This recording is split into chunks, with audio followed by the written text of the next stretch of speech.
I think we finally got that figured out. Where all I do is I start making gibberish words to you're going live and and just at that point just to not talk because it's going. Um, I us- I usually just pause for a second and wait, like hoping that like you won't say anything, and then I make that face where I'm like, well, you know what? I don't ever look up at you for some reason. So like for me, I have this huge screen off to the side with your face on it. You're kind of like it's hard to ignore you. You're like Big Brother on yeah, 1984, yeah, just like this huge face on a screen.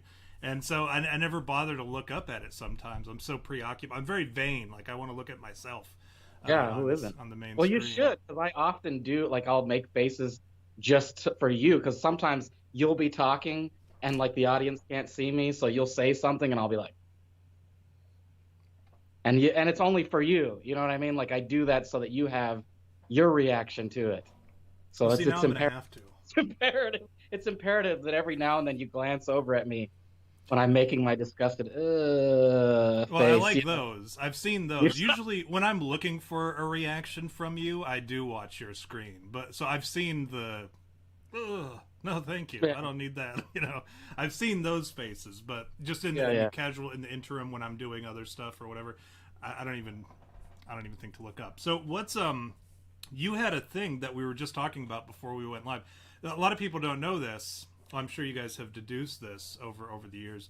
Um, we do a lot of like all the stuff that we talk about on the show. We talk about like just as equally nonsensical stuff off of the air. So we were doing that just now, and V, I know you had prepared something for the duologue that kind of that took it took flight right before the show, and we had to stop doing it before the show because it's good content for the show.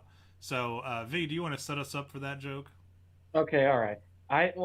To be fair, I didn't exactly do anything. Like during the week, I'll like write down something. I'll go, oh, that seems kind of funny, and then I'll write it down, and then later on, I'll read it again and be like, what the hell was I talking about? Like, how is this? Whatever, right? And so I'll make like a list of those things. Like, well, we can joke about that on the duologue, or maybe something will come up. I can use this line as a joke, something that's funny. And I started noticing on TV a lot that there are these Noid commercials, right? The Noid from Domino's, right? Which I don't know if we're gonna free promotion for Domino's. If you're watching right now, we're not telling you to order Domino's pizza, but there is a Noid involved that's some kind of like I don't know, like a pizza demon or something. I don't know what he is, to be honest. Like it looks like there was a good like reference that somebody said like, why is he wearing that like weird like you know what is it called, gimp suit? He's wearing like a Yeah. gimp suit, right? Right, and then like these weird ears. So whatever he is underneath all that, I don't know. I couldn't tell you. But his sole purpose is to delay pizza deliveries. And then we kind of start. You and I earlier we were talking about this because I brought it up. I thought, well, it's just an odd character that like was popular, and it seems weird that nobody can like deter, like it's ambiguous, like what is the Noid, right? Like what the hell is it? But then we started talking about the guy that he had the name, his last name was Noid, and he like wigged out over it and like showed up at a Domino's and just like started shooting everybody, right? And what blows my mind about this is like after that there was all this backlash, right? Like, oh, they have to like not use the Noid anymore. But like years later, now they're doing it again. Like, can you imagine that guy? Like he's in jail and he's he sees on TV a commercial He's a for them. son of a bitch. There's It's, gonna be a sequel now. it's like the moment that a supervillain is born. Like a supervillain is like sitting in jail with all the other supervillains, and he like sees it on TV, and he's like, "Son of a! Can you believe these assholes? After all I did, and they're still using this character after I like shot up a Domino's." Yeah, They're and he just like, goes, well, they're watching TV in the day room, right? And one of the other inmates, he's like, hey, like, because the Noid commercial comes on. He's like, go, where's Noid at? Hey, Noid, they're doing your thing "Yeah, again. Just really just rubbing it in. yeah, And yeah, that's what creates it. And then he breaks out of jail. And the Domino's Pizza, like the PR team or whatever, or the ad agency that handles it, they're like, doing that cartoon, biting their fingernails, and their fingernails are flying everywhere because they're like, "Oh, I know he's coming for us again." Like, But this reminds me, I was watching SpongeBob. Steven Hillenburg, the original creator, he died a few years ago, and he had always said, "No, we're not doing any kind of like spin-off of SpongeBob. We're not doing any kind of origin stories or any kind of nonsense. We're not doing any of that crap. We're not. It is what it is. It's SpongeBob. It's a show, and you can continue making it. It's fine, and I'm happy to help. I'm happy to continue making it with you. But we're not doing a spin-off, and we're not doing all this other nonsense just for the sake of $1. And then he died, and immediately after he died, they just could not wait another second. They created the spin-off, right? They created the origin story of like camp. Where they go to camp or whatever, and that's where they meet, where SpongeBob and Patrick and Sandy and all them meet, which is totally contrary to the original story of like Sandy being a scientist who comes down to the bottom of the ocean. All of a sudden, she's already at the ocean as a kid. But I digress. And now they're doing a spin-off for Patrick. So like, there's an episode where Mr. Krabs goes and he digs up a body. This guy named Smitty Werben Jagerman Jensen. He goes to dig him up. He says, "Am I really going to defile this person's grave for $1 or whatever for some money? Of course I am." Which is exactly what they're doing now. They're doing the same exact thing with Steven Hillenburg. Like literally, they're in real life. Yeah. So it was like life imitating art here in that situation. Is this what we've come to, like? Being the ones that complain about the continuity of SpongeBob. If nobody's going to, if nobody else is going to, then we need to be. I think we owe it to the memory of Steven Hillenburg and Smitty Werben Jagerman Jensen to be those people who fight for the continuity of SpongeBob. So, but the Noid, right? We realized that we didn't even know the origin story of the Noid, and we kind of wanted to check.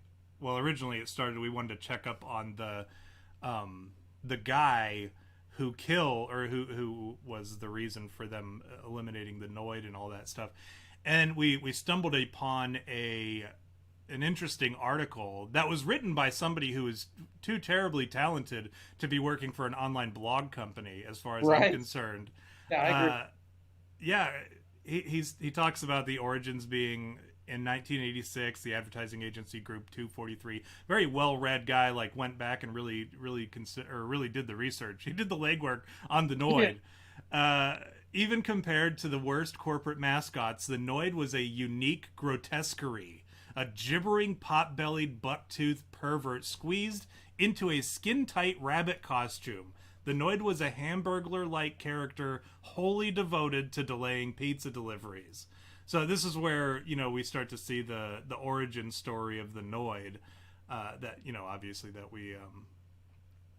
many of us were not privy to begin with. Well, what I think this real life Noid guy, the one that's in jail right now, what he needs to do is he needs to rise up and do what his counterpart does and just like exist to delay pizza deliveries. That's what I think. Could you imagine like a real life Noid? Like that's what happens. Like he follows Domino's pizza cars and delays. And just harasses them. Yeah. And just, kind of like on Teen Titans Go, that one episode where they were trying to delay the pizza delivery so that they could get it for free, but the dude was too good at delivering pizzas. But here's the story. On January 30th, 1989, a 22-year-old man named Kenneth Lamar Noid, which is a pretty lame name, honestly, walked into a Domino's Pizza in Atlanta, Georgia with a .357 Magnum and Magnum revolver and took 2 employees hostage. After a 5-hour standoff, during which Noid demanded $100,000 in ransom money, the employees in question escaped, but the damage to the Noid brand was done. Not only was the headline too good to ignore, Domino's Pizza hostages couldn't avoid the Noid this time. Domino's Pizza hostages couldn't avoid the Noid. That's gold. He delayed the pizza for sure, for 5 hours at least. But it turned out that the Kenneth Lamar Noid actually believed he was the Noid, or at least the Noid's original inspiration. A paranoid schizophrenic, Noid believed that the Domino's Pizza founder Tom Monahan had created the Avoid the Noid campaign specifically to persecute him. Imagine being so like narcissistic that you believe that this pizza empire, like the CEO of Domino's, has you even on his radar, right? But I guess that's schizophrenia for you. Sadly, the incident sounded the death knell for the Noids. Unable to shake his belief that the Dominoes had created the Noid campaign to ridicule him, Noid spent 3 months in a mental institution and eventually committed suicide in 1995. As for the claymation demon that drove... Oh, see, even they call it a demon. Claymation demon that drove him to his death, save for a brief appearance in a Facebook game in 2011 to celebrate his 25th birthday, the Noid hasn't been since. Until now, the Noid has returned. So Yeah, Noid has returned. He's all over the. You can see him in commercials now, all over the place. you know But what that's frustrates guy me? committed suicide. That's a shame. He could have had a good supervillain career ahead of him. Yeah, Or just a I think mid boss what level. pisses me off the most about this whole situation, the return of the Noid, is that in this age of wokeism, the Noid should have been black when he came back, right? You can't turn on your TV without seeing the only commercials that are on now are black people or mixed race couples. The very least they could have done is made the Noid black, for if for nothing else, the memory of the Black Lives Matter campaign. Well, he could very well be black. He's wearing a gimp suit, so Well, you can't really tell. can't you see his face though? No, that's like his lips. It's got You maybe know he what I is mean? black Like, then. he's just got white face. It's got big old. You know what you do now is and only we'll get it, and then the 7 people who are watching, and then the 3 or 4 other people who watch or listen after everything is said and done throughout the week. From now on, instead of saying black people or saying he's got black, he's got black people lips, or he's got the back of his neck looks like a black guy, or what, like you could just replace it with Noid, right? So he's got Noid lips, and nobody would ever know that you're being racist. They'd be like, Noid, like the pizza guy? Yeah, the pizza demon. You could do that and totally get away with it. Or, I don't want to leave my bike out here unlocked because the Noid might get it, right? The Noids might take it. You could be racist all day long and nobody would know, because in reality you're talking about black people, but everybody thinks you're talking about the pizza demon whose campaign period lasted from 1986 to 1989, unfortunately, and then present day Noid. I think the reference will not be lost on people at this point now that he's made a return. So that's my opinion on that matter. Is that what we were asking? Something about, like, is the Noid a product of modern wokeism? I don't know. Is that where it's going? I don't know. Mike I said, think, sure, I'll go with it. I approve if that's what you're saying. If there's any way to get away with like subtle racism or racial epithets, then I totally approve. I mean, there's nothing funnier than like being able to do that, if you ask me. But can you imagine walking around saying, well, this looks like it's Noid rigged? Or, look at those sand Noids over there. Mike said, look at that Noider. uh, Oh, boy. We've created right? a monster. Well, somebody Yeah. else created the monster. We're just capitalizing on his, Yeah, pizza demon. yeah. So what else do you got for this week? What'd you do this week? Anything interesting? Well, I watch a lot of TV. That's what I do. I watch movies and TV all day long. It's my research, right? Research. I'm studying film. And so what I do is I'll sit and like I'll binge like whole seasons of shows where I'll like spend like 2 days like laying on my couch and just watching TV, But I've kind of haven't had anything to watch in terms of like TV shows. So I've been like grabbing old like classic movies that I've been meaning to watch, or like things that I'm like, I haven't seen that in a while. I'd like to watch that. You know what I watched today that was really good, and I mentioned it in the Discord. For those of you that are in the Discord know about it, is The Wrestler with Mickey Rourke. And if you haven't seen it, you should totally watch it. Just for the sole reason that Marissa Tomei is like naked through pretty much all of it. She plays this stripper, and she even strips. Like there's even a scene of her on a pole, and she's totally naked. It's not like a body double. It is Marissa Tomei in the buff at her finest, and the woman is gorgeous. We can all agree on that. But the movie was really good, in spite of the nudity, the gratuitous nudity that all of us enjoy, obviously. It's a good movie. It's like well, I won't say it's a feel good movie, but it's one of those movies where you follow the whole thing, and it's shot like you're with him the whole way, like his whole journey, right? And you experience it, and it's really an interesting, triumphant movie. Even like the ending is amazing, and I don't want to give it away because I'm telling you, go watch it. Like watch The Wrestler. It's free on Prime right now. If you have Prime, check it out. Really good movie. Deserved a lot more acolytes than it got. I feel like it should have been Academy nominated, at least for Mickey Rourke's performance, because he is just like blew me away, like how good of an actor he is in this movie. And then here's the other thing that I was thinking about. In fact, I forgot to bring up, was I realized, even my girlfriend calls me V, and a lot of people don't know what the V stands for. Oh, yeah. And so I thought I'd out myself and tell everybody what the V stands for. It's Villanueva Conchita Gorbe Donde Está El Sanitario. Is that your Christian name? It's long, and that's why we've shortened it.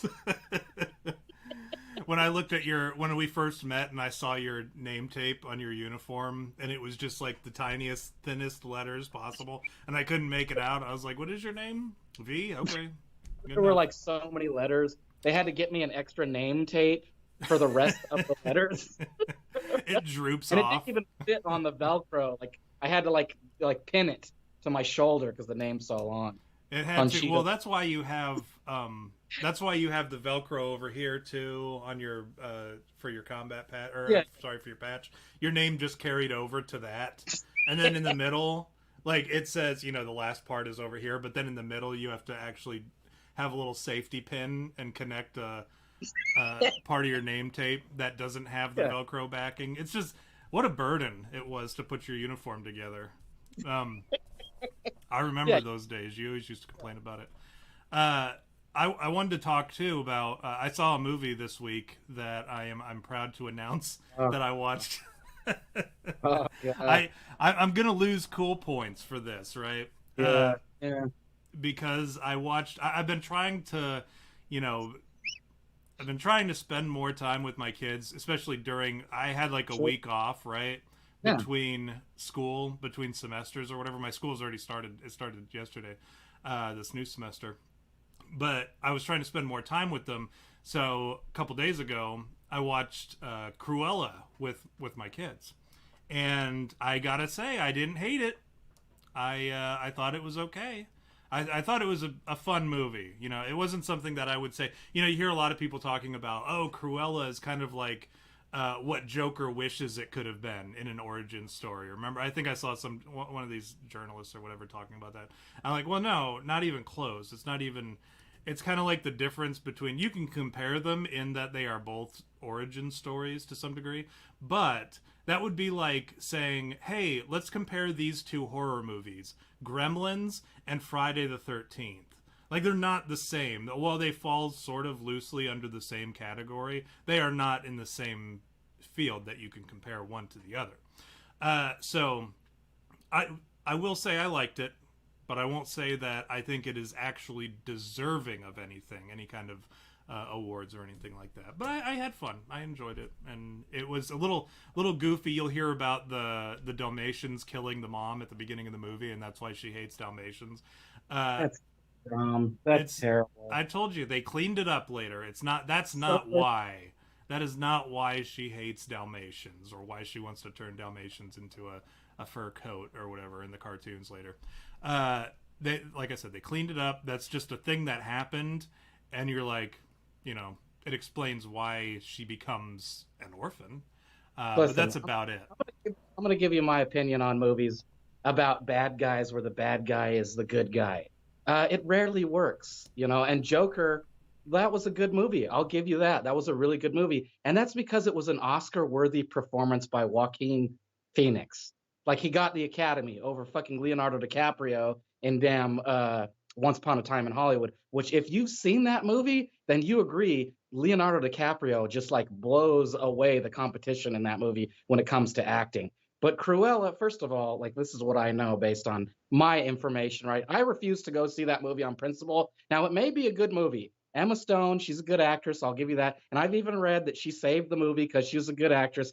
But so far, this is what we know. It's flopped this weekend, like big time flopped, like huge flop, like losing like millions of dollars. Now, in comparison to the Joker, if you want to compare it to the Joker, which is what everybody's doing, and that's to me dumb as fuck. Joker made $1 billion without giving their film to China.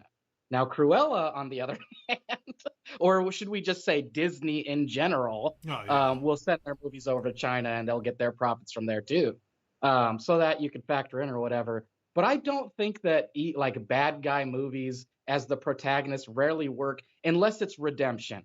Now, I watched this movie this week too, just so that I could argue this point further. I watched Megamind with Will Ferrell and Tina Fey. And if you haven't seen this movie, it's really good. It's a good movie. It's a redemption story. And he starts out a bad guy and eventually becomes a good guy. Now that I can get behind. But a movie where it's like, this is how they became a bad guy. It's like, who gives a shit? And I'll be honest, I agree. Joker was a good movie. It was fantastic. But I think it's dumb to like tell stories about how people became bad guys, especially when film and stuff like that influences people. Like, can you imagine how many people, like kids, like let's say kids watch Joker, and maybe it doesn't influence them to be violent or whatever, but it gives them this jaded outlook on life because of how well it's portrayed. And so they go through life and they have these weird things happen to them that are similar to Joker. And next thing you know, they're like, I got to be evil, man, or I got to do whatever, or I got to be a bad guy. Or maybe they lose their moral compass because Cruella taught them that like they can be whatever, you know? So I'm not saying that those movies suck.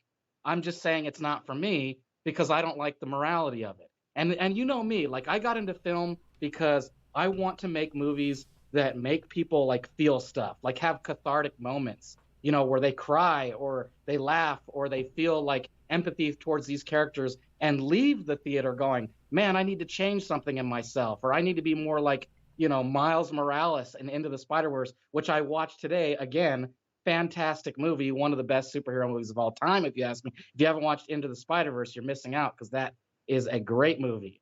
So that's where I'm at.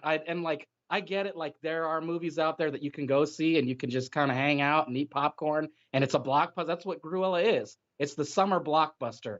And now, mind you, it's a sad summer blockbuster when it's failing that big time already.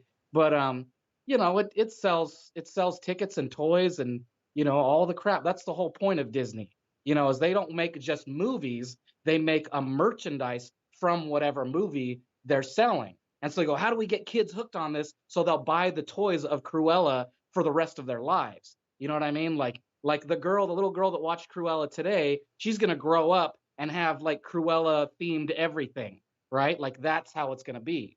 You get what I'm saying here? And that's just me going into like the business aspect, like marketing, right? Like the evil corporation. That's what Disney is. And I'll always argue that Disney is the evil corporation because they're creating customers from childhood. They want you to constantly buy their products and feel like that you grew up with them and that like, you know, whatever. Oh, like, you know, Disney's so popular, not just in the US, especially overseas. Like you go into Asian countries, man, and Disney is like insanely popular. Insane. A lot of Asian women, like their dream is to go to Disneyland once. You know what I mean? Because that lie has been spun to them that like Prince Charming will come down from the mountain and, you know, save them from whatever.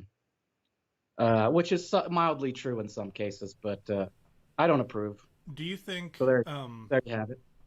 Do you think that if somebody made a movie, like a bad guy origin story movie about Kenneth Lamar Noyd, do you think that would be a good movie? Yeah. Can you be that guy that makes that story? Yeah, I'd watch it. I'd watch that on principle. Like I feel like part of research, you know what I mean? Like I gotta know what this guy was all about. It's basically just the Joker. It's the same movie, but it's a guy who like somebody named a pizza thing after him. Can you imagine? You know the scene where they do like the suit up. He's suiting up as the noise. He's pulling like it's playing it's more like Suicide Squad when they're all getting dressed and it's playing Eminem's "Now This Looks Like a Job for Me," like that one, but it's him pulling up a latex gimp suit that's pink and it's got the N on it and the bunny ears or whatever. He grabs a pogo stick because he has a pogo stick for some reason. He's just that's how he gets around. What a terrible individual. Yeah, that pizza demon.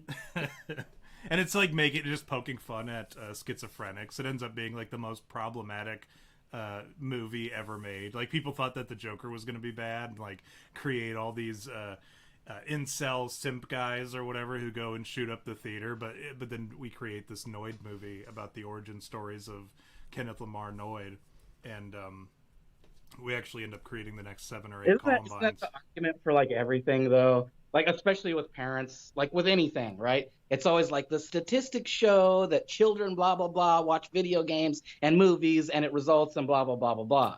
And so everything like that, like whenever you want to like cancel something, that's what you do. You go to the statistics to help you send everybody to stop watching it, right? Like, oh, this is bad for your kids because they're going to grow up. And I'm not going to sit here and argue for you that anything is bad for your kids because let's be honest, what it comes down to is parenting. Right? Like that's all that matters is like if you're teaching your kids, like, you know, you're interacting, and this is coming from someone who doesn't have any kids, but I'm telling you, I've seen shitty kids and I've seen good kids, and it's always because the shitty kids' parents are just as shitty as them. And good parents have good kids. You know what I mean? Like, come on, that's a no. That's how, I mean, that's a, yeah, like you said, it's a no-brainer. It's the absentee parents, like the ones who aren't involved. And like for my kids, right, I let them watch and listen to just about anything. Like I have no problem with them watching violent movies. You know, Dayton, he's huge into horror. And Jason from Friday the 13th is like his favorite guy. There was a picture of a kid with cancer who his Make-A-Wish Foundation thing was to meet Jason, and Jason came out in full costume or whatever and came out, and there's like pictures of him hugging the kid and visiting with the kid and stuff. That would be Dayton. Like if Dayton had the opportunity to meet any celebrity, he'd be like, well, can I meet Jason Voorhees? And that would be the sort of thing that he would expect. So I have no problem with my kids watching and listening to whatever, as long as I'm in the room, is the rule. They can watch all the kids shows and stuff like that, and the cartoons or whatever, and all that on like any of the, you know, Disney, Nickelodeon, and all that crap. They're allowed to watch all that stuff. And if I notice anything that needs to be addressed, like the Loud House, the 2 gay dads or whatever, like I address that with them. But for like violence or R-rated stuff, I have to be in the room with them when they watch it.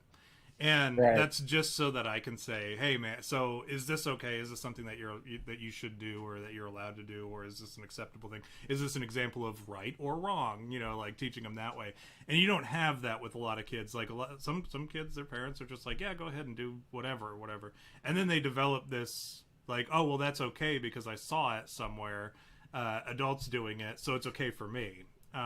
Even to this day, like my 11-year-old turns away when there's like when there's nudity on TV. Like he'll turn away from the TV. They know they're not supposed to watch that.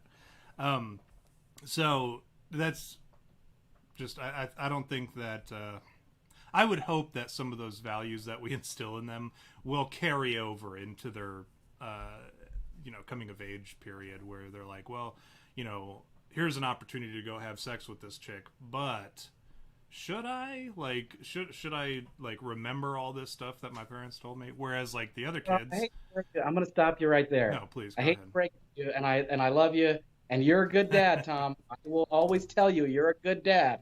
But let me tell you something. When it comes to sex, for guys, it doesn't matter what you're taught, who teaches you. Your mind is just gone. It's completely gone. It doesn't even matter. In that moment, when a man can have sex, usually he's going to take it, unless, of course, he's an evolved person that's reached that point in his life where he's like, I don't need that anymore. You know, like I moved on, I'm committed. But when you're a young man and you don't have any commitments to anybody and you're like, wow, I can have sex? Are you kidding me? That's like, I mean, come on, that's the goal of life. Like, we can't even argue that. Like, the whole meaning of existence is to procreate and pass on your knowledge. So if you're not going to have sex, then, you know, you're not really doing anything. And I'm going to sit here and tell you that, like, you know, that's what there is. That's what life is all about, is just banging, you know? I'm going to argue with you. I'm going to push back, because I did not lose my virginity until I was 19. And I had opportunities. And throughout high school, I had the opportunities. I was away from home, right? Like at 17. I left home at 17. I had the opportunities. And I just, I deployed and then came back from Iraq on leave for 2 weeks, went back to Iraq, came back again, and then still didn't even have sex for another few months. And at that point, it was just because I was like, well, you know, whatever. But all those opportunities I had. Come on, dude, that's a weak argument. You still had sex. Well, yeah, I'm not going to be. I'm not expecting my children to live their entire lives without having sex. You know, they're going to do it at some point. I hate to break it to you, well, but they're going to. I would hope so. Hopefully, not anytime soon. I would hope that they would eventually do it. But what you got to worry about, I'm going to tell you right now, what you got to worry about is who they start bringing home. If Xander comes home 15, 16, and he's like, I got this girlfriend, and she's got glasses and pink hair, and you're going, ugh. Well, I would be okay with any female that's legitimately female. My problem is, you know, hey, I've got this boyfriend. That's a problem. Or, hey, I've got this girlfriend, and her name used to be John, right? But, like, now she's Jennifer or whatever. Like, that would be a problem. But no, you know. Yeah, I think, anyway. To be honest, it's going to be Dayton that you have to worry about, because he's going to be killing it. Dayton's going to be the one that's just slaying it. He's got that Bieber look, dude. The chicks are going to love him. He's just going to slay it. And you know what's funny, too, about Dayton is that he has, like, that mysterious, like, quiet brooding thing down already, you know, and then he's got the Bieber hair. So once he gets older, chicks are just going to, like, swoon over him because he's mysterious, right? He's mysterious. So I'm warning you. Pay attention where he sows his seed. The benefit to having all boys is the worst thing that I have to worry about is one of them ruining somebody else's life. Like, that's it. So to me, like, I could be like, well, I don't know what to tell you, kid. Like, now you owe somebody child support for 18 years or whatever. But, you know, it's not like I have to start raising somebody else's kid because my kids are trying to go to college, you know, or finish high school, God forbid. I'm sure that's what all grandparents that are taking care of their kids right now say. What? Just what exactly? Yeah. Well, there's so many grandparents right now that they're taking care of their kids' because their kids had kids when they were too young. One of my cousins is a perfect example. She's such a piece of shit. She's like the worst fucking mother ever, but like she's like model. She's like a model. And so she meets these guys and then she gets knocked up. She's got 3 kids with 3 different dads, and she doesn't take care of any of them because she leaves that to her grandma, my aunt. And so my aunt is like stuck. She's like 70 something, going to be 80, and she's stuck taking care of all these kids that are just like shitty, like the shittiest kids ever that have no fathers in their life. And like my aunt isn't married, so she's got no male to like beat the kids, basically. They're all just shitty. They're like the shitty. Like I remember the youngest one would yell at her and like tell her to shut the fuck up and like all these things. And my aunt would be like, "You can't say that." And I'd be like, "Dude, like, come on, that's not gonna get him to not do that. You know, you need to beat this kid." But like all of them are like that, and it's because these kids think that they can just procreate like all willy-nilly, like it doesn't matter, I'll just get laid. And you know, when you're an attractive person, and I'm not speaking from personal experience on this one, when you're an attractive person, not me, but when you're an attractive person, you attract other attractive people. And so the procreating and the copulating will eventually take place. It just happens. It's like that's what nature is, right? Nature takes its course. And so, you know, I'm going to sit here and tell you this, and don't get a big head about it, but you've got an attractive family. So your kids are destined to get laid a lot, especially Dayton. He's got the mysterious thing. He's got the brooding down. It's going to happen, dude. So I'm just telling you in advance, watch how your kids, like, when they start getting to that age, you're gonna be like, oh man, you don't want to have a bunch of bastards running around, Oh. a bunch of grand bastards, Well, and you don't I be the told one him. taking care of them while your kids are out being Jameis. You know what I mean? Oh, yeah. See, that's my biggest fear. Yeah, that was I see that look. last line was me selling it to you. That You don't want kids to grow to be Jameis. problem. Yeah, And tell me he's about not it. even attractive as like you're like Jameis to me. Like, it baffles me. Like, Jameis sent me this picture of his girlfriend right now, and she's like gorgeous. I was like, what the heck? Like why is she with you? Like, and no offense, Jameis, if you're listening, I love you. I love you like a bro, like you're my bro, dude. But I do not get it. And I feel bad saying that, but the truth is, it's kind of, I don't know. I don't know. And that dude used to sling dick all the time in high school, and I don't know. I don't get it. Like, I was long gone by then. I left the house. He was still in like 6th grade. So I didn't know him during that period, but apparently he used to sling dick like all the time. And I'm surprised that he didn't end up with kids sooner than and you know how it is with the baby of the family, like the parents are just kind of like waiting for that last one to leave, so they just leave them to their own devices. And that's kind of how he was just free to go and do what he wanted, and he was always getting caught with chicks or whatever, and I don't know, but he just carried on with that and into adulthood, and now he's reaping the he's reaping the consequences of the actions that he sowed. Do we have to move on now so that we can get to your program here? I mean, there's no rush, obviously. I mean, it's what do you call it? What did we say earlier about how we're gonna keep it loose, right? Oh. We'll keep it like we have a general topic.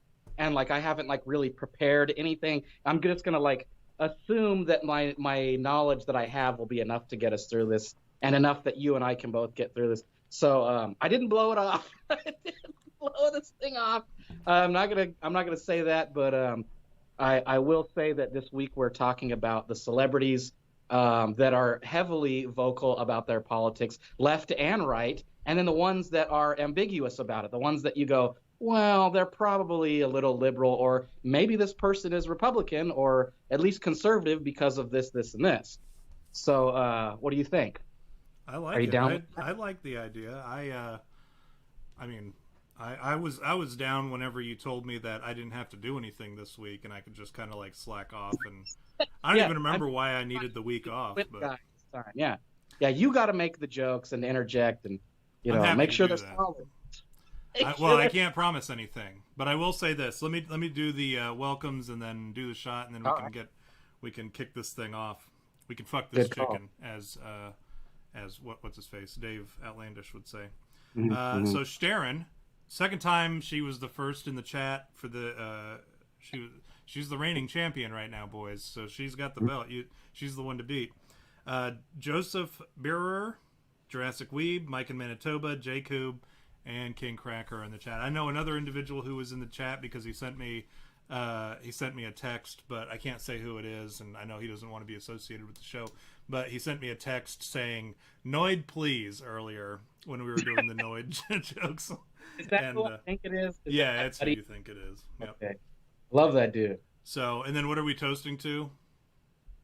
I don't know. Let's toast to Fauci's leaked emails. Oh yeah, that was a good one. Yeah, it is good. Fucking Fauci. You know what I love about those emails is like all the people who were so quick to try to dismiss them, right? They were like, "Oh, this is all stuff that he said in the past," and he said like on TV or whatever. And you know that those are the people who only read the ones that like Rachel Maddow told them about. So, there was some stuff in there where he said masks are for people who are sick, like only wear a mask if you're sick, which is comparable to like at the time when he said it publicly.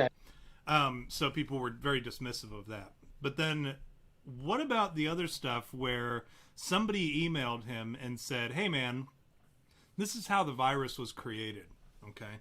And then they like outlined how the virus was manufactured, created by hand in a Wuhan facility. What about that? When did Fauci admit that publicly? Like, what about the instances in which the coronavirus included HIV? Like, what about that part? What about the comparable pieces of the virus that compare directly and are very much associated with the human immunodeficiency virus, HIV? What about that? When did he mention that? And it's always interesting when you read the emails, because I read several of them. I didn't read all of them because I don't have that kind of time or interest in anything Dr. Fauci has to say. But the ones that I read where he was presented with something controversial that you would never want on the record, he would immediately say, "Do you have time for a quick phone call?" Because he didn't want it in email. His response to stuff. It's not, "Hey, no, that's not true. Do you have time for a quick phone call? I can go ahead and explain it." It's, "Hey, what's up with this HIV being like tied to the coronavirus?" Or, "Hey, what's going on with that? How it was manufactured?" And we've actually found instances where the virus looks like it was manufactured, created by human hands. Like, what about that? It's not, "Well, no, that's just not true, and let me sit down and talk with you about it. Do you got time for a teleconference or something, or do you got time for whatever?" There's no denial of it. It's just straight to, "Do you got time for a quick phone call?" Which is, to me, guilty as fuck. Like, that's what you say when you know you're guilty and you know anything that you say is on the record, and you need to get away from that to a position or to a place that is not tracked or required to be tracked by Freedom of Information Act. So smart. Kudos to Dr. Fauci for being able to, for knowingly, the dude's been in politics, he's been in government forever, so I mean, granted, he knows better, but pretty fascinating stuff. And then there was something else I wanted to talk about on that issue. Zero Hedge, right? I know you've seen them on Twitter.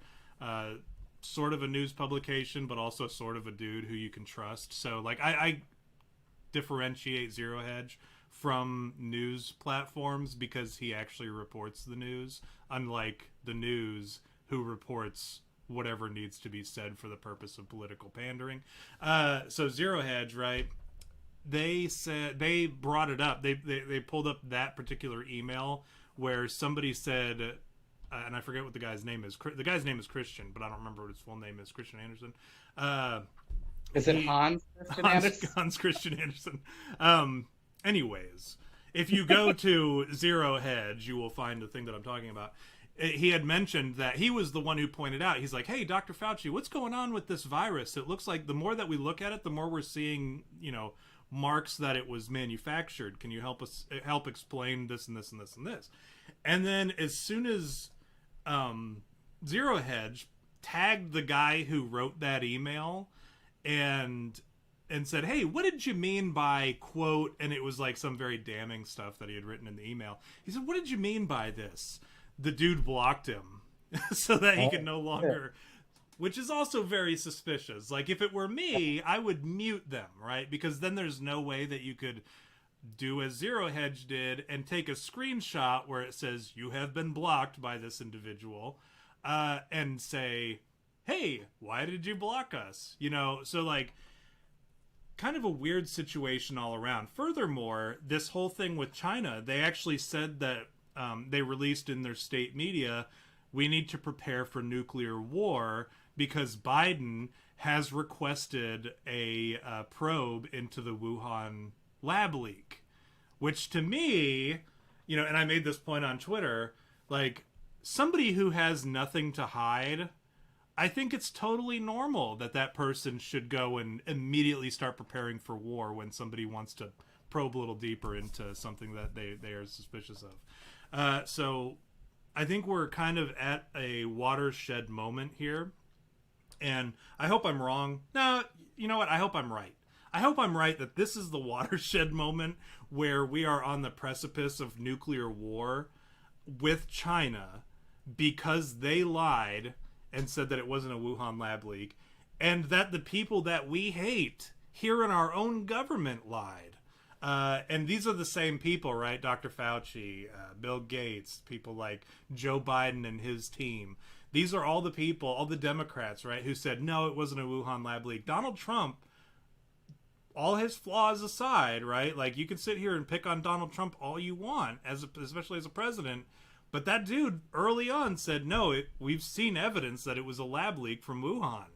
And everybody laughed at him. And now all these news outlets have to go back and they are covertly editing their headlines that said Donald Trump promotes debunked Wuhan lab leak theory or conspiracy theory. Now they're changing it to the president notes the possibility of a Wuhan lab leak or whatever, which some scientists disagree with. They turn it to this ambiguous language, right? And hope that nobody notices, but people have gone back and they've been actually logging all these things and keeping track. So very interesting stuff, and I think, like I said, I think we're in a watershed moment where all of a sudden China realizes that they're kind of like being backed into a corner, and they know that they're guilty. And I think you're going to see a lot of politicians who are also involved in all this start feeling like they're backed in a corner. What happens when you back an animal into a corner? They lash out kind of like frantically and without any kind of real strategy behind it, right? So I think that's what we're going to see with China, and a lot of the other politicians. They're going to start attacking anything that they can just to divert knowledge. Expect more UFO disclosure. Expect more alien stuff. Expect an alien invasion at this point, because that's what's going to take to pull people's attention away from it. Even like the normies, the people who like denied us this whole possibility that it was a Wuhan lab leak. All these people who like over the last year have said, no, that can't be right.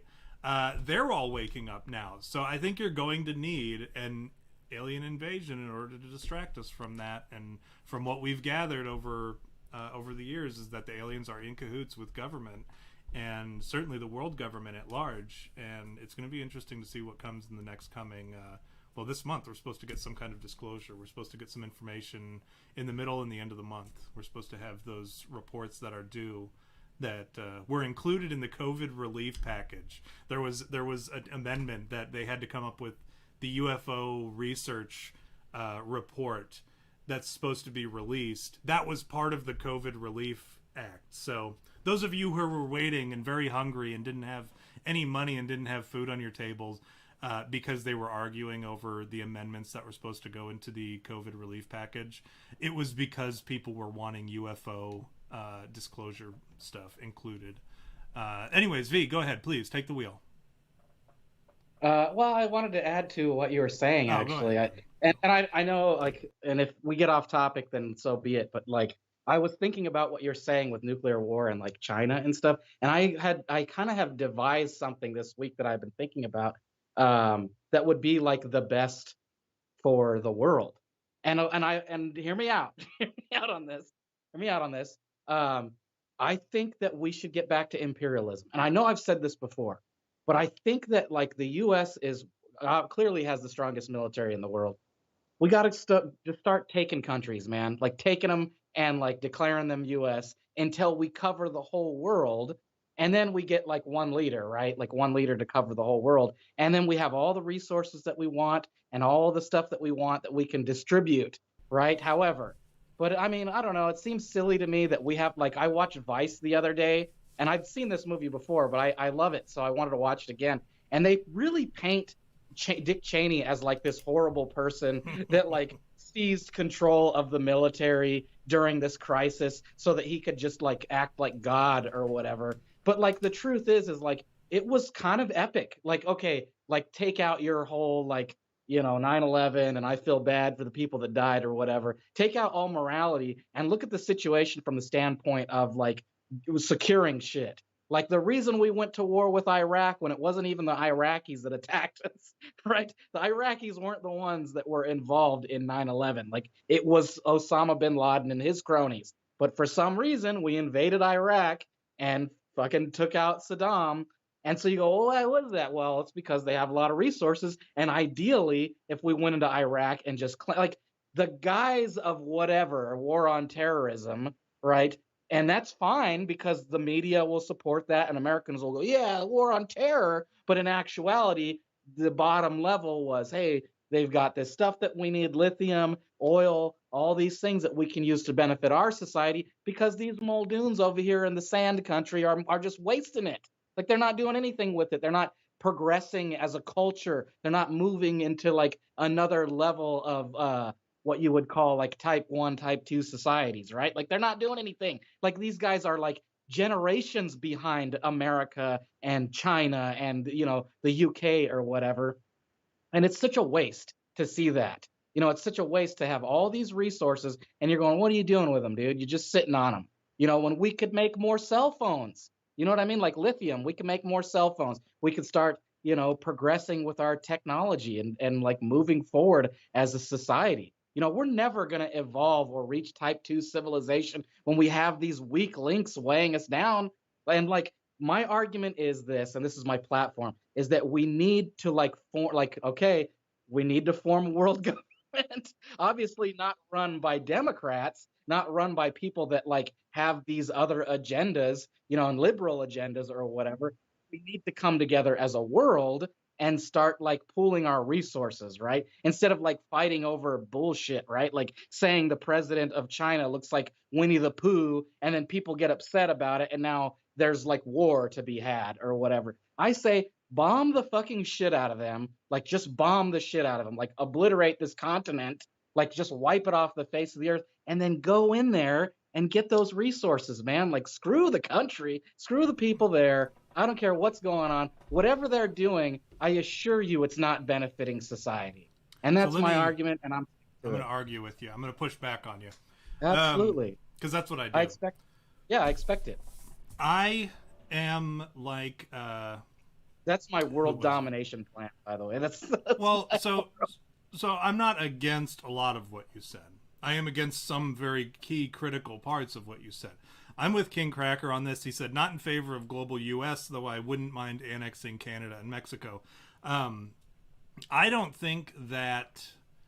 I don't agree with the world government. I don't agree with the European Union. I think it's a huge mess. I mean, we've seen... So if you look at your plan, which has some good parts to it, if you look at it kind of from the perspective of the European Union and what they did, and we've seen all the mistakes that they've made, and we've seen the horrible things that have come from the European Union, if you use the European Union as an example of what would happen under your plan, or what could happen under your plan, that's a pretty good reason why we need to avoid a world government, because the European Union in itself is a small scale, almost like a experiment in world government, and it failed. It's a horrible it's a horrible thing. We saw the UK, how hard the UK had to fight to get out of it, right? And it took, even after the people voted that they wanted to get out of it, it was still even this whole nightmare for them to get out of it. So once you kind of go down that route, you create a very difficult situation for getting away from it. You kind of like, the pieces have been, the pieces are on the board, the play is in motion, everything moves. It's very difficult to stop that from happening or to return from that. What I do like about your plan is, and then also let me say this, the one thing I don't like about your plan, you said that we want to have a world government, right? That is not run by Democrats, right? In the beginning of the United States, we were run by a nonpartisan thing, and George Washington said, no parties, none of this. He's like, we're not doing that. And he's rolling over in his grave right now at the two-party system. But what's to say, or who's to say, or what prevents us from, even if we had a quote-unquote Republican or some kind of party that was in, like, kind of like shared our values, whatever that might be on a global scale, what would stop the alternate party or alternate parties from doing what they did here with this last election in order to seize power, right?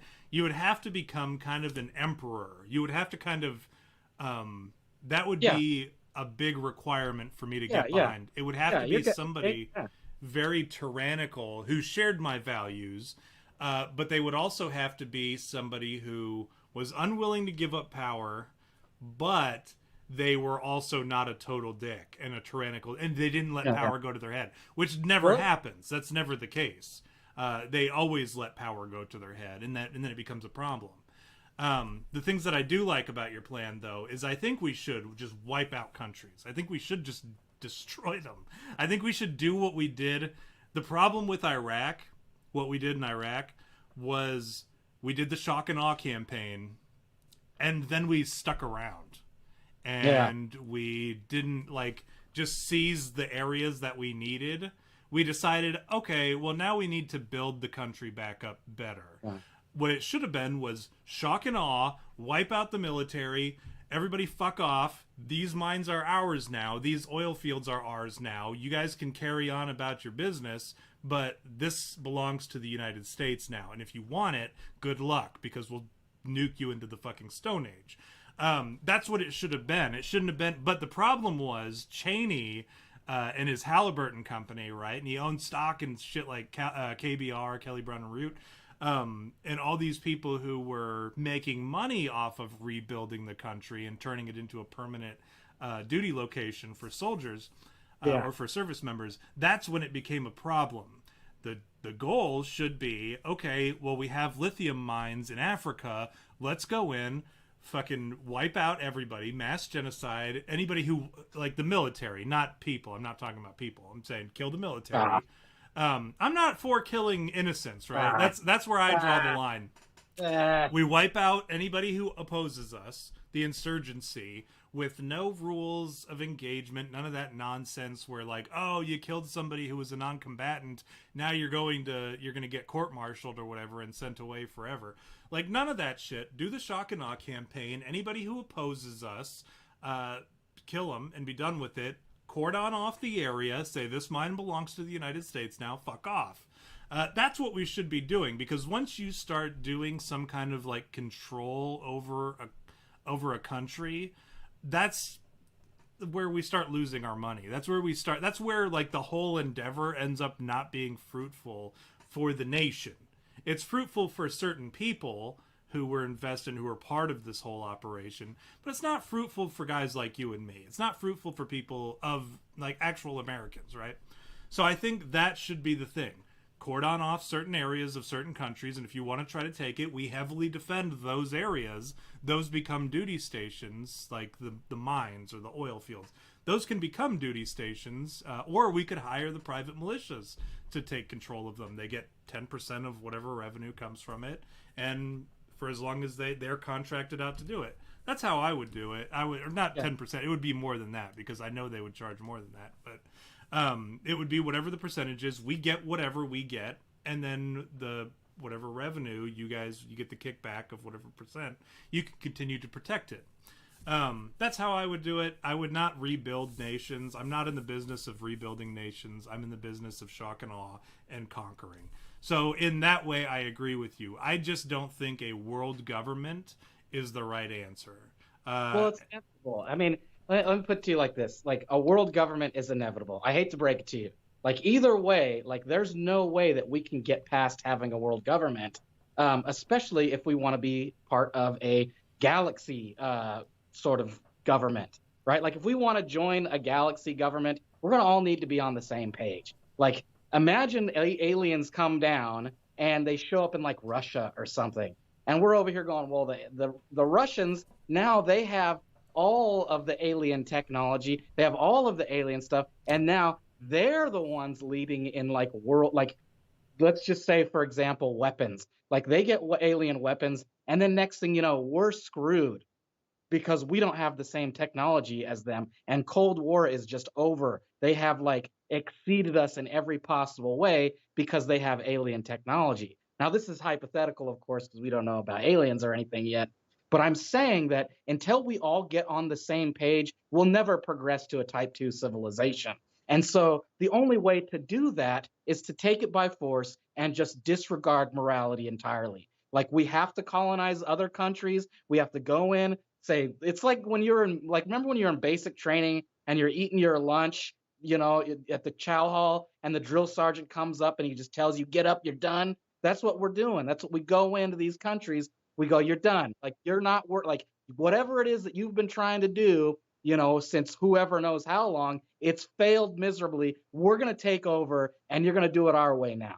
And it's like I'm just tired of people going, oh, they're over there fighting because who knows whatever, blah blah blah blah blah, religious this, religious that, and these people got beef with whoever. Who gives a shit? Like I don't even care about that anymore. Whatever their petty squabble is, it doesn't even matter because we're going to show up with Moabs and fighter jets and just like wipe them off the face of the earth and then go in and colonize it with our own stuff. We're going to need to hire miners. We're going to need to hire all these people that can start getting us the resources. And that's why you got to wipe out all the other people because you're never going to have anybody that's 100% in agreement with you. You're always going to have the radicals that are like, no, we rebel and we whatever and this and that. You're never going to have that if you let them exist because there's always going to be somebody that disagrees with you on that case. They're always going to be like, oh, these guys showed up and they stole our resources and we just want to wear turbans and robes all day and wipe our butts with our hands. And we're going, no, we're trying to show you a better way of life. We're trying to show you that like we can progress as a society as a whole and move forward together, start curing diseases and start like making technology that'll help us reach the stars because all that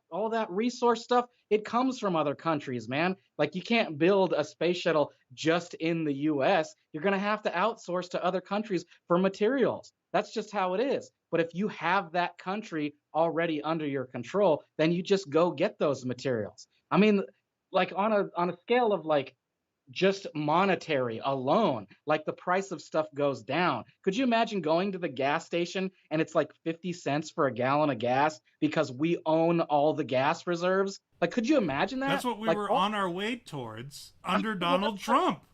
That's my point. He was doing good because he was making deals and he was going over to fucking Korea and going, look, dude, we don't got to have beef no more. Like, let's fucking help each other out. That's the way to do it. And some people may be amenable to that when you've got a charismatic person in charge that's going, hey, we can make it work. We can do this. I mean, the guy, he wrote the book on the art of the deal. He knows how to make it work and he knows how to get people to his side and to believe in him, right? To go, hey, man, maybe we had beef before, but here's the plan I got and it's going to be great for all of us. Win-win, right? Win-win. That's what you want with everybody. But you're never going to have that when you've got all these radicals out there and weirdos that are going, I can't agree with that because Black Lives Matter or because blah, blah, blah, blah, blah. And so the morality comes into play, right? The morality. And you go, oh, it's racist or it's genocide or whatever. And like, that's going to always impede progress. And for me, like personally, my personal standpoint is I want to see the day that we've progressed so far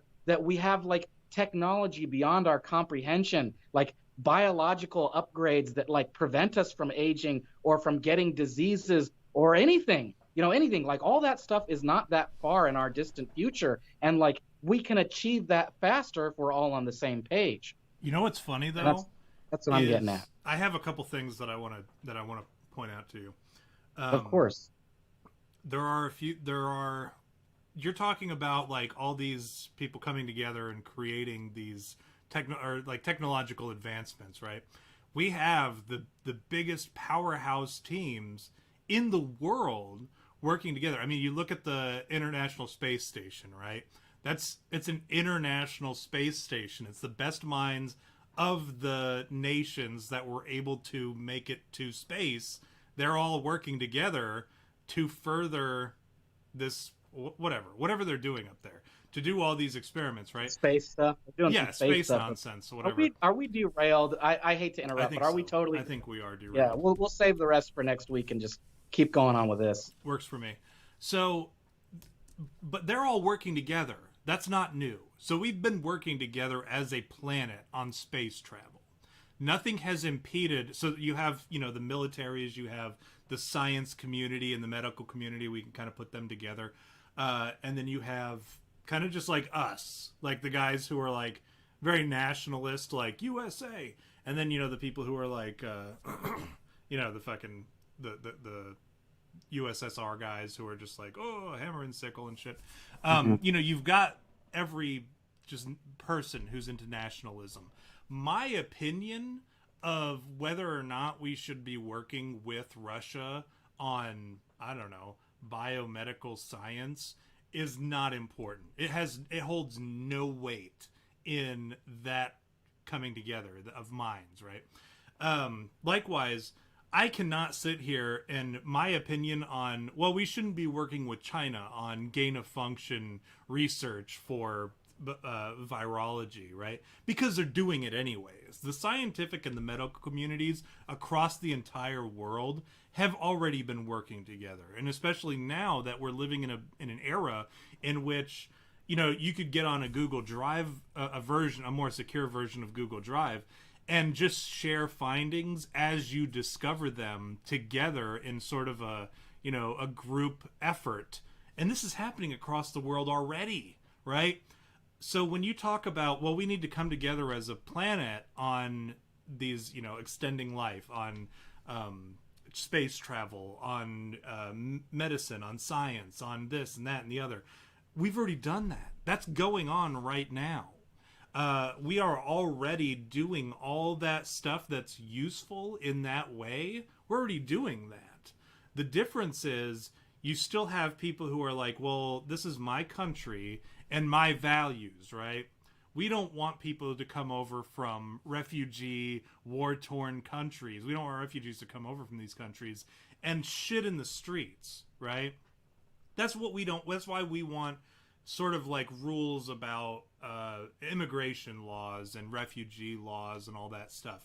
That's why we have that, because we want to maintain our values as such. Values have no effect. This is not the Renaissance, right? Where all of a sudden all science stops because I, Tom Miller, have a stern belief that we should have some kind of Christian values or even religious values, right? I believe that we should kind of adhere to religion, this archaic idea of religion. It has nothing to do with anything. Science moves on. It's not stopping anybody from moving on. My tax dollars are going into that whether I want it or not. The thing that you're talking about, okay, well, so how is it that I, Tom Miller, or even just everybody in general who shares the same values as me, how is it that we are able to stifle moving forward into a type 3 civilization, right? Or I forget if it's whatever. Type 2. We're still type 1. We're not type 2 yet. So how do we move to a type 1? Or I'm sorry, no, I don't care about how we move into that, because I already know how we move into that. We're just not there yet. We require some kind of help, some outside help to make that happen.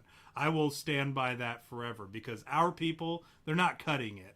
And despite all the leverage that they're able to take as far as the modern system of internet and immediate rapid transference of information, despite all of that being unimpeded by people like me, they still have not been able to achieve basic type 2 shit.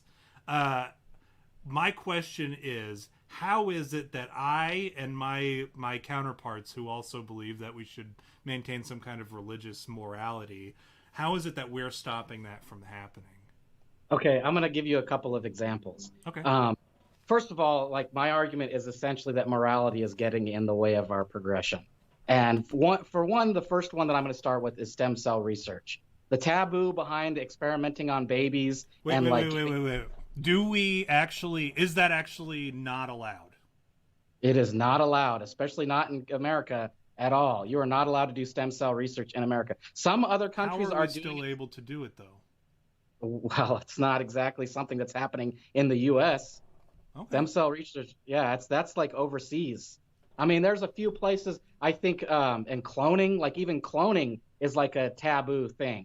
But that's just the start of it, right? Like all these other things, and like even misplaced morality. Like you've got the woke culture, right? That like, oh, we can't do that because blah, blah, blah, blah, blah. And so now all these things are being impeded in entertainment and in whatever else, right? So, and then to go back to what you're saying about wanting us to come together, that's kind of like it's like misplaced. That's not what I was saying. I'm not saying we all need to come together. I'm saying we all need to get on the same page. And so the only way to achieve that is essentially just to go in and just like wipe people out and go, either you're on our side or you're not. And like, it's not going to happen. Now, I'm not saying that like this is me with a Hitler speech, right? I'm not saying like that's going to happen or that needs to be done, but it is kind of inevitable. It is kind of inevitable, or else countries will fade and they'll lose out. China and Russia, you want to talk about them not having biological whatevers, dude. Russia, that's where Dmitry Iskov comes from. He's the leader of like curing aging right now. He's the one. He created the 2045 initiative. He is the one that's spending billions of dollars to try and cure aging. He's a Russian scientist. And then over in China, like, mind it, they're not doing it right either. They could be curing diseases too. They could be figuring out what makes like bacteria and all these diseases happen. But instead, we've got this guy at the wheel over there that's not doing what he's supposed to do. So either we go in, we take charge of those, or we just wipe them off the planet. But either way, what it comes down to is, on a global scale, we are going to continue to overpopulate. And at some point, that's going to require us to move to another star, right? Like, that's inevitable. Like Elon Musk, that's what he's working on, right? He's trying to get us to Mars so that, billions or whatever, thousands of years from now, we can like settle on Mars, right? So to do that, we're going to have to progress as a society technologically and biologically. And there are so many things that impede us from that because of taboos and things that go, that's wrong. That's wrong. We can't do that because moral says so, or you're playing God, or all these things. But man, I'm telling you, like, I'm never going to get superpowers unless we start like losing that morality. And like, I don't know, like I'm of the mind, and I know this is something that's unpopular among a lot of people. I'm of the mind that there is no right and wrong. It's just two differing opinions. What you believe to be right may be something that somebody else believes is wrong. And that's how it goes because of your upbringing or your cultural background or whatever. And so because of that, you're always going to have people clashing. You're always going to have people going, those Americans, they're infidels and they shouldn't be letting women not be covered up, and they should blah, blah, blah, blah, blah. And so in that sense, that's impeding women progress, right? Because of that alone, which I could care less, but it's just furthering my point in the aspect that taboos and morality tend to get in the way of progression. And the more that we go, that's wrong, that's evil, we can't do that, you're going to stop. You're going to stop doing that because society or the media tells you you can't do that. You get what I'm saying here? Yes, I want to first address something. Stem cell research has never been illegal in the United States. I'll actually give you the very brief version, and then I'll give you a little bit longer one. Stem cell laws and policy in the United States have a complicated legal and political history. But no federal law ever did ban stem cell research in the United States. It placed restrictions on funding under Congress's power to spend. However, that was in 2001. Bush requested a review on it. Up until then, it was fine. And then in 2006, they sent some legislation to Bush trying to expand it to allow Congress to be able to spend more on stem cell research. He vetoed it. But in 2009, let me make sure. 2009, President Obama issued an executive order that said that they could spend money on stem cell research. This has been going on for the longest time. It's never been illegal in the United States. But it still went to Congress, and it still went through a morality thing. It was never like, just go do it. It was like, is this right? Is this wrong? It was still... And they deemed that it was right. They deemed that they could do it. So it's still been going on. We just can't use taxpayer money for it. We still do it. This is the capitalism in me, right? It shouldn't be hey, we should be able to freely spend government, because we know, right, when you spend taxpayer dollars, the government spends taxpayer dollars on whatever it wants, and it's like, if somebody handed you $100 and said spend it however you want, you're kind of like loose with that money, right? Because you're like, who cares? Like, it's a free $100. I'm going to go buy some stupid shit that I wanted that I wasn't going to spend my own money on. Right. So that's what the government does with taxpayer money. They don't care. And this is why we're at like 20, probably almost $30 trillion in debt. And eventually that tab is going to come due. And China actually owns a fair amount of it. And guys like us, we should also care to some degree, because that's our Social Security money that we paid into that we're never going to see. It's gone.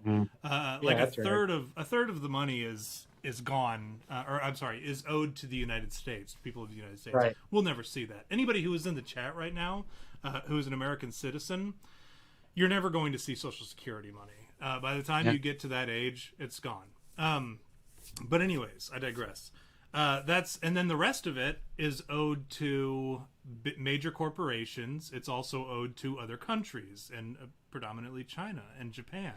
I think they each have Japan, I think, had like $1 trillion of the United States. So we are owned by other countries at this point because of our Congress, our government, freely spending our money on whatever they wanted. This stem cell research said, okay, let's not spend taxpayer money on certain things. And one of them was stem cell research, which they are able to do now. They're allowed to spend taxpayer money on stem cell research. Bush, at one point, said, no, we're not doing that. Obama wrote away, in an executive order, he wrote that away. He said, no, you can go back to spending taxpayer money on stem cell research. So it's been going on. It's been harder for scientists to get these grants. And if you recall, this is something that I know you know of. Excuse me. I'm getting all choked up over here. No, I get very passionate about stem cells. When they start doing these grants and they start giving out taxpayer money for grants, and you look at what they studied with taxpayer money for grants, you start to realize how just free they were with that money and how loose they were with that money. For instance, like that one that always stands out in my mind is somebody wanted to study the comparisons between glacier formation and feminism. This is the sort of stuff that taxpayer money goes towards in studies, right?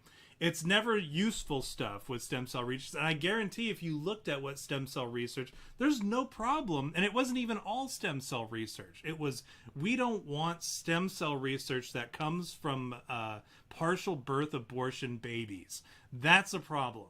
You can get stem cells from other places. Umbilical blood, or umbilical cord blood, adults' bone marrow. You can get it from all these other places. But they don't want to do that. They want to incentivize and buy from Planned Parenthood in partial birth abortion in order to use the stem cells. That's a problem to me. And it has nothing to do with religion. It has nothing to do with, and perhaps, I guess it does have something to do with morality, right? Because I could say, well, I'm a Christian and therefore I am against the slaughtering of babies, right? I could say that, and that would be true. But it's not an or-and situation. It's I am a Christian and I am against the slaughtering of babies, right? Not I am against the slaughtering of babies because I am a Christian. So I think the act of partial birth abortion, or abortion in general, I think it's a barbaric act, one that is largely, I think we're going to look back on, and depending on who wins this argument, it's going to be either looked on as, well, I can't believe they weren't aborting babies sooner, like they're not real people. Or it's going to be, wow, that was an extremely barbaric thing that they were doing. I can't believe we did that for so long. It's going to be one or the other depending on who wins the argument. But I think, like, to look at abortion and say, no, that's a totally normal thing, I think that's pretty barbaric. But I think also partial birth abortion, which is how they get the stem cells, in which you have to actively be giving birth in order for them to all of a sudden dig into the baby's head with like a corkscrew and open them up so that you can harvest the living stem cells from them. I think that's extremely barbaric, and I think that is a problem, and I think that is a morality issue, perhaps. But I think also you would have to be a pretty cold individual to be like, well, for the betterment of mankind, and I know we can get these stem cells from another, like a number of other places, but I think we should also like really be looking into partial birth abortion as the primary focus of our stem cell harvesting.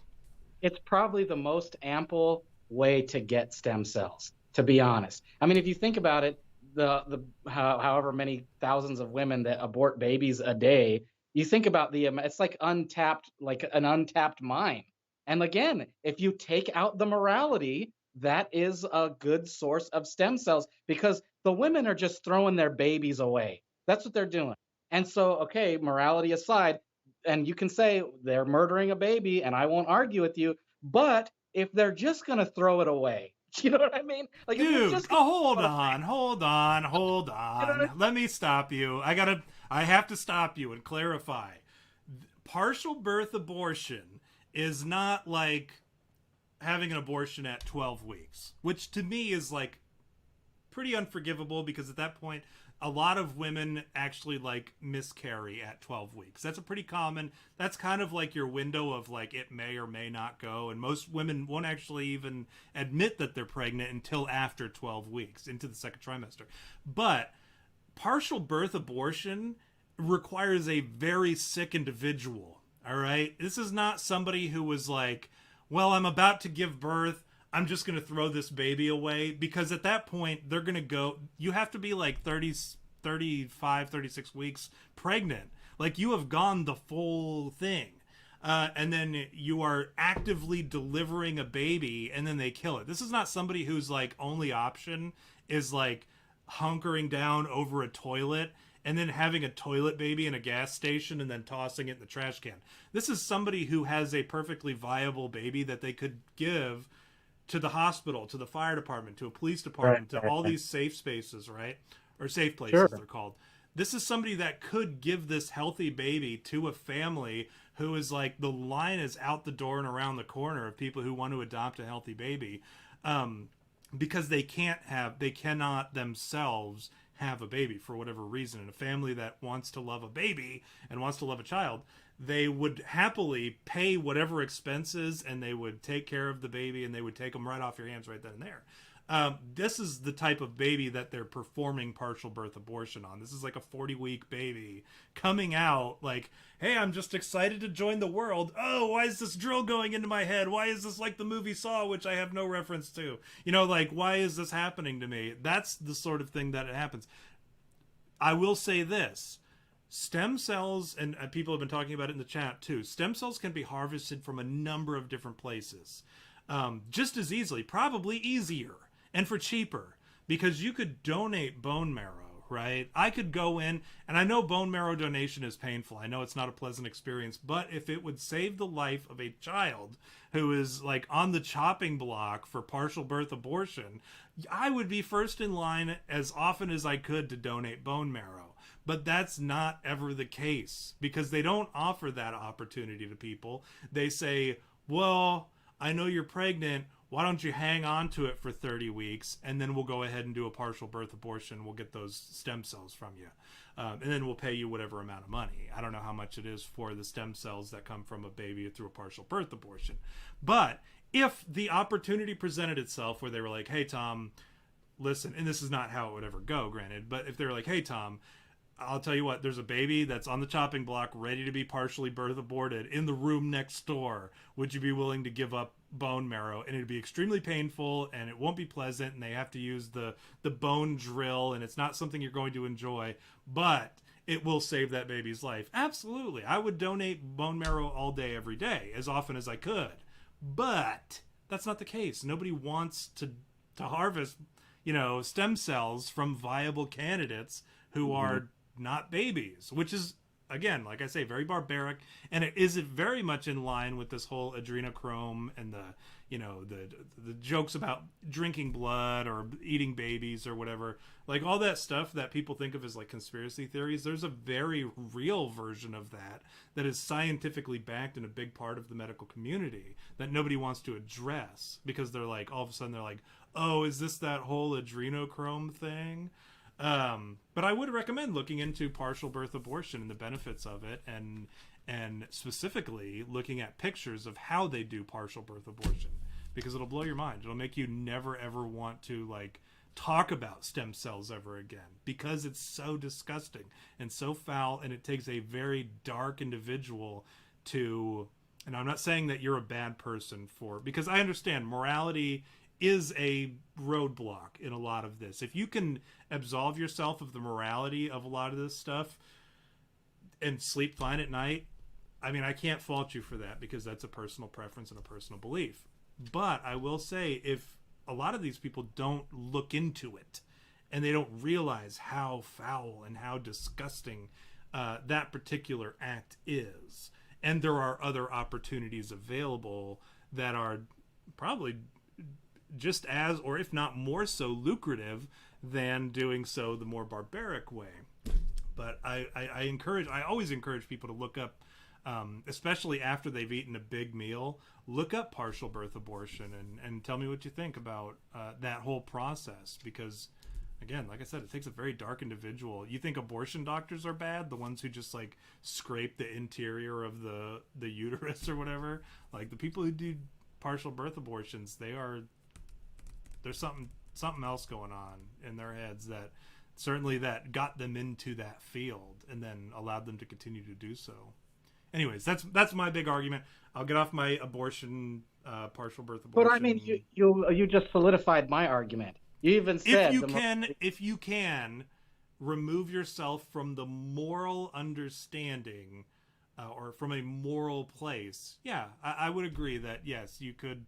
There's a lot of stuff that you could do if you could remove yourself from morality. We went straight to the worst possible scenario of morality, right? Abortion and children, right? The innocence of a child is what will keep your morality intact often. You go, oh, they're the future, and they're so innocent, and they don't know any better, and we've got to guide them and whatever, right? And so you have that, it's the dilemma, right? You go, well, is life valuable? Right? Is a child's life more valuable than some Habib over in, sand whatever? And they're the ones that are causing problems, right? And it's kind of a no-brainer. A lot of people, you tell them, would you save a child's life, or would you save the life of some radical Islamist that has, like, killed thousands of people? Right? It's a no-brainer. You go with the baby, right? You go, oh, the baby's the one. They're just new, right? They're a blank slate, so we can set them on the right path. But well, to be fair, you were the one who brought up stem cell research, and I was just right. I was arguing that point. And it wasn't that I purposely tried to dismiss your whole argument by going to the extreme. I was just arguing that one. It still stands. There's still a roadblock for moral ambiguity, because people don't want you drilling into babies' heads. They don't want you drilling into baby heads. Oh, we can't do that. And like you said, not that many people are going to go and give their own stem cells. And so the resource is finite. You don't have a lot of people that are just willing to give up their stem cells or for research or whatever. And so the best place to get them is aborted baby fetuses. Whether it's the whatever, what did you say? The ones that are pre what did you call it? Partial birth. I mean, whether it's that or just some fetus that came out that was pooped out of the vagina. Well, that's not how they get them. That's not how they get them. They have to be actively being birthed. So, like, the head has to be crowning in order for them to perform this stem cell harvest. Now, I am against selling fetuses for research, whatever. I think again, it's a moral issue, but I think, like, I just don't like the idea of a baby being used as a tool. I think that's dirty, and I think it encourages further behavior similar to that. So, like, if all of a sudden they're like, well, no, we use the fetus, kind of like, we use every part of the buffalo, right? Like, the Native Americans, they always used every part of the buffalo. We use the fetus. So if you abort it, you're actually doing a service to humanity. Rather than, so it encourages this lifestyle of, like, loose and free and, like, go do whatever you want, and then abort the baby, because then we can use it to make soap. Like, that's the sort of thing that unintentionally it creates this. That's one of their arguments is, well, I know aborting a baby is kind of fucked up, and, like, I've been raised on that, and I've understood that to be the case, and, there's an awful lot of people who still think that, and, it's a big hot button issue, but they're going to be able to use that baby for some, they're going to be able to test a vaccine on it, right? And then toss it in the dumpster when it doesn't work, or if it does work or whatever. It becomes like, it just becomes a tool, right? So it encourages, whether intentionally or unintentionally, this behavior of free, well, I'm doing the world a favor by being carefree with my body, right? Somebody actually mentioned in the chat, James Pregler actually, Tom, do aborted babies go to heaven? The answer is yes. There is, let me see. I think the age of accountability, I think all children up to the age of 20 go to heaven, whether they are or are not baptized. I think that the age of accountability happens at age 20, according to Exodus, because that's how people were able to get into the promised land. Like anyone who was under the age of 20 was allowed to go in because they had not reached the quote-unquote age of accountability. So I think all children are admitted into the kingdom of heaven. But I think specifically aborted babies, when you start talking about that, there is in the Gospel of Peter, the Apocalypse of Peter, which is not a canonical book of the Bible, but they talk about how women who abort their babies. This is something that was this is happening back in the time of the Apocalypse of Peter, which is in the 1st century A.D. People were aborting babies back then, even, and those women, when they went to hell, Peter, who went to hell and actually this story inspired the story that Dante Alighieri wrote, the Divine Comedy, when he went to Inferno, the first third of the book.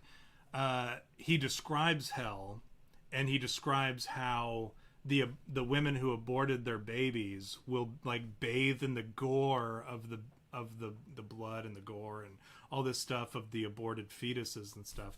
But then also, not so that you're not like, oh, well, that's sad. What about the babies? Are they just also subjected to the same punishment? No, there's actually an angel who cares for those babies who grew to an age of, who are actually born and are actually cared for by an angel. That is the way that the non-canonical book of the Apocalypse of Peter goes, and I am inclined to believe that a compassionate God would care for the fetuses of the aborted fetuses that were, they honestly had zero sin, no sin whatsoever, still technically within the grace of God, more so than anybody else in the universe. I would think that he would take care of them, and that is my belief on the issue. So I hope that answers your question. But V, go ahead. I was going to say, if that is true, if what you said is true, and that aborted babies go to heaven, then even my little semblance of morality just went out the window. Because to me, that makes it all the more like, okay. Like if they're just going to go to heaven, then man, that's like, that's all the more reason to just use them. Yeah, just send them to heaven. They'll live better there anyways than being with some crackhead mom. Like, I mean, come on. So all the more reason for them to be used for me so that I can achieve more immortality, you know? I see, and I've thought about this recently. I've thought about, because I've had to argue, I have like my own internal conflicts, right? What about a woman who has a baby who's going to be born, I don't know, with some kind of like life-altering, like terrible disease or something that's going to make their life extremely uncomfortable and miserable, and or like for the sake of just being simplicity, just like a retarded person, right? They don't have the same standard of life that we relatively able-bodied people will have. So what would you kind of have to operate from a very religious standpoint at that. And it's kind of a weird dichotomy, right? Because you have to operate from a very religious standpoint, but also from a position of like care and compassion as it pertains to abortion, right? So it's a very difficult, this is one that I struggle with, because I'm like, okay, I would have to be extremely confident that this fetus would go to heaven and its body would be perfected in the as bodies through the resurrection are perfected and raised into heaven.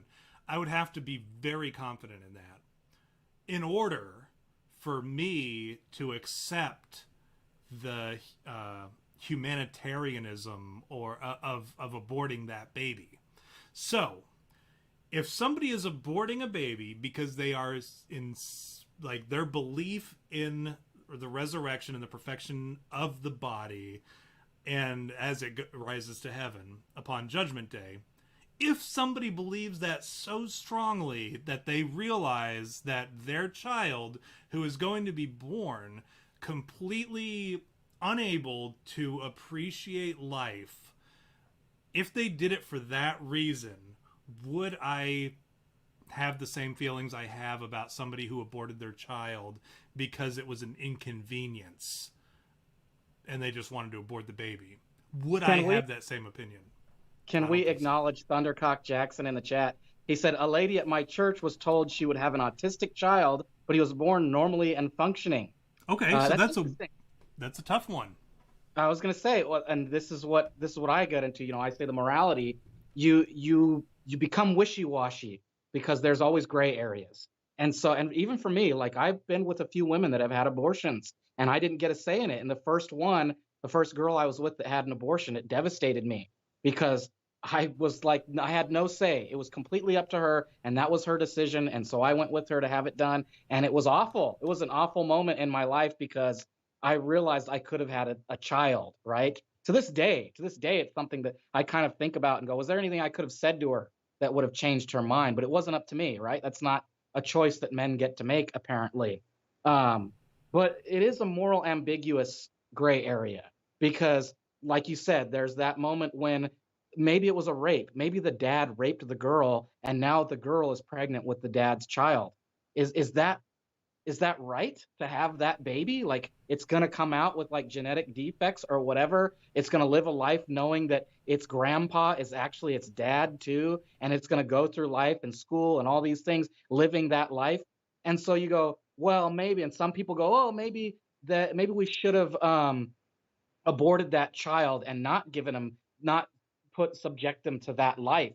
Right. And so I tell you that what I think is that it's hypocritical, because either you think it's right or you think it's wrong. But if you're wishy-washy in the middle, then that's where I go, well, let's harvest their stem cells, because it doesn't matter. Like, that's what I come down, like, that's my devil's advocate, right? Is I go, well, it doesn't matter because life doesn't have value anyways. And saying that children have more value than anybody is, to me, asinine, because a baby has nothing to offer society, absolutely nothing.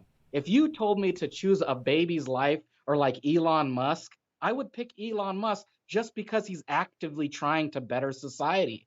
Like a baby, sorry, dude. And that's where I go, because I think of life in terms of who has the most to offer society. A baby is going to come out. It's going to have to be taken care of by a couple of people because one person isn't going to do it right. One person alone is not going to do it very well, I assure you. And sorry for those of you that are single mothers or single fathers out there, but I assure you, you're having a hard time taking care of a child by yourself. I'm not saying you're not doing a good job. I'm just saying it's tough.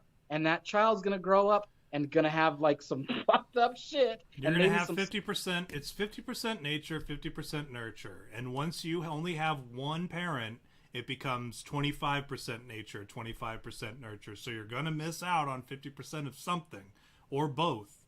Or maybe you just have 50% nurture, and you're going to grow up and you're going to be a spoiled, entitled brat like all the Black Lives Matter people. Yeah, parenting is a two-parent, male-female thing. That is why it is designed as such. And this is not, I'm not going to turn this into a religious debate about like what the Bible says a parenting is. Or a mother and a father, or a husband and a wife. I'm not going to talk about that, but what I will say is that scientifically, it is a nature and a nurture thing. The father provides the nature, the mother provides the nurture. So when you have two fathers, you're going to have a shitload of nature, or you're going to have some bastardized version of nurture because you have a feminine man teaching you and caring for you in the role of a mother. And for a man and a woman, those things come naturally, nature and nurture, right?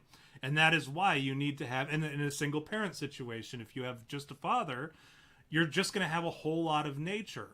If you have just a mother, you're going to have a whole lot of nurture, or you're going to have 25% and still be lacking. So that is why we are designed to have a mother and a father. And I think in situations in which the father abandons the family, I think that hurts the child. I think if a mother, which is, it's a little more rare, but if a mother abandons the child, it's a little more, it can be damaging. It can also just as equally as damaging. But I think in situations where the father or the mother is taken from the child in a situation in which, like, they're murdered or say they're off in the war and they die in the war, I think there's certain situations in which the universe, in which in my case would be, I think God would look out for that child to some degree to help them not miss out on certain opportunities. So I think we get into a theological debate as opposed to an ethical debate, which is what this episode has really become, like an ethical debate. Some interesting stuff though has come out of this, and I know there was some stuff in the chat that I did want to address. That whole thing with the autistic kid being born, yeah, that's and I think I think you covered that one really well. Is, you never know. And you might have a kid who comes out who's all fucked up with, all sorts of issues. And then what do? You can't smother the kid, right? You can't just kill the kid or whatever. But you can, believe it or not, you can give that child up for adoption. And somebody will care for that kid and love that kid regardless. Yeah, the taxpayer. That's who's going to care for him. Well, sometimes, yeah. But sometimes, no, I'm telling you, there are a lot of families out there who just want a child. And despite the fact that that child will live, might live 70 years and be a burden. Most families that are trying to adopt probably don't want a retarded child. Well, I agree. Most people want a healthy baby. That's true. But there are a lot of families who don't. I mean, you look at the people who foster kids. There are some bad examples. Oh, sure. There are a lot of bad examples of families who foster kids and treat the kids poorly. But there are also families who are like, hey, we have a lot to offer, and we would love to help take care of this child. Might they end up becoming a burden to the taxpayer? Sure. But let's be real. How much money actually goes into that? Next to nothing. Like, if you look at the state system, it's next to nothing. And it's an extremely corrupt system, too. Are kids already a burden to the taxpayer? I mean, really? I'm trying to think of, like, how my kids have been a burden to the taxpayer. About public schools and paying teachers. And what about nothing again? What about, yeah, but they still get paid and it still comes out of your tax money. But we also pay the taxes. If I were to look into it, like, how much do I pay in taxes and how much do I reap as a benefit of my tax paying? I come out net neutral, right? Like, by the end of it all, my money that goes into the system comes back to me. Ultimately, through shitty systems, but it comes back in the same systems. You're giving yourself as an example when you're like the epitome of a nuclear family. You're like what it's supposed to be. Like, that's how it works. What do you mean it's supposed to be? Octomom out there what do you mean it's supposed to be? Well, it's supposed to be, right? That's how it works. Based on what? Based on what, though? Based on nature, man. Based on nature. Like, that's just what it is. A man bangs a woman and then they have kids. And then that's it. They just, raise that kid, right? Train the kid to be, whatever it is, hunt, gather, either one, But then you have the octomom, who's this, woman that just wants to bang out 8 kids. And then next thing you know, you've got welfare and you've got child food stamps and all these things that we pay for, government services, which are fine, right, to help these people that can't get their act together. But then you have people like that are exploiting the system, and our taxpayer money are going to that, or how do we get these kids into college and how do we get them through this, and that? Well, now you've got all these other things that help them, financial aid and, Pell Grants and all these things that your taxpayer. I mean, one of the things that annoys me the most, and I know this is a little off topic, is that we have no say in what goes into a lot of these bills, like this CARE Act thing, right? Like, Trump's big gripe before he signed that $600 thing was they were throwing all this weird shit in the bill too,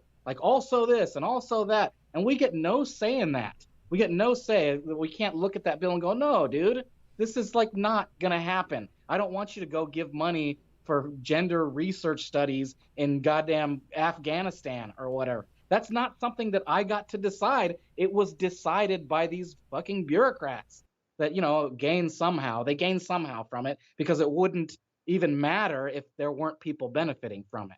So, and I know that's a little off topic, but I'm just saying that it doesn't matter whether you're a baby or an adult. If you're not actively helping progress society or being a part of society enough to further our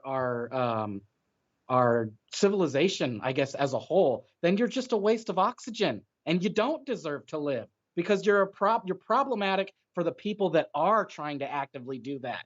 Because here we are diverting resources to your laziness or your inability to figure out what you want to do in life, bro. Like whatever it is that you're doing, you're just taking up space, right? These people, they're like parasites.